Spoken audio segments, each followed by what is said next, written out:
Аузубиллахиминашшайтаниррajim. Бисмиллахиррахманиррахим.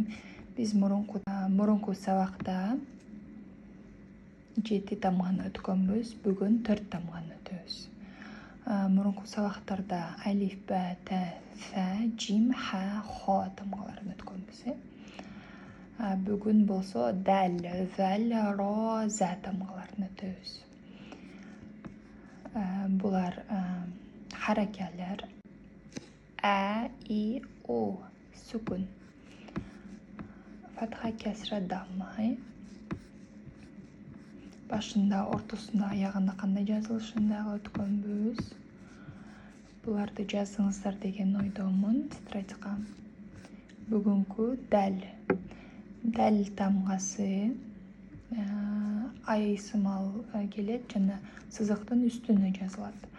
Далга чейин эч бир тамга сөз уланбайт. Далга чейин уланат, далдан кийин уланбайт.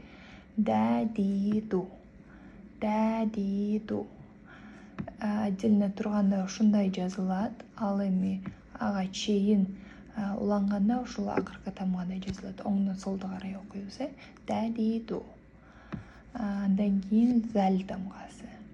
Zal тамгасы дал тамгасындай эле бир гана үстүндө чекити бар.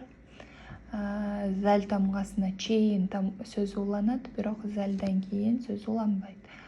Булда дагы башында, ортосунда, аягында кандай жазылышы? Задизу. Zal тамгасы сакоо тамга. Тилибизди бир аз тиштеп, үстүнкү тиштерибизге такап, тилибизде за деп айтабыз. Zal. Задизу. Буну кайра кайталап атып анан чыгат. Мурда кийин айтып жүрбөгөн үчүн көп кайталашыбыз керек. Бул тамганы үйдөн көнүгүү жасап, ар бир тамганы жазып атканда бир бетти толтуруп, бир тамганы жазабыз да, ар бирин жазып атканда zal деп кайра айта бериңиздер. Тилди тиштеп алып. Задизу деп. Аз из уз деп.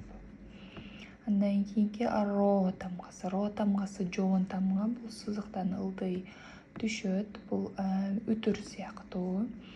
Ро, ди, ру. Бул жоон тамга болгон үчүн фатха келгенде ро деп айтабыз. Ро, ди, ру. Жана родон кийин сөз уланбайт, тамга уланбайт, бирок рого чейин уланат. Бул акыркы келген тамгадан көрсөңүздөр болот. Ро, ди, ру. Андан кийинки за, ро, за. За тамгасы ро сыяктуу эле бир гана чекит менен айырмаланат. Зазизу. Бул тамгаларды кайра кайталап жазып колду көндүрөбүз. Буюрса тамгалардын баарын чаттап бүткөндөн кийин сөздөрдү, тамгаларды кошуп окуп, сөздөрдү окуп калабыз буюрса. Ассаламу алейкум ва рахматуллахи ва баракатух.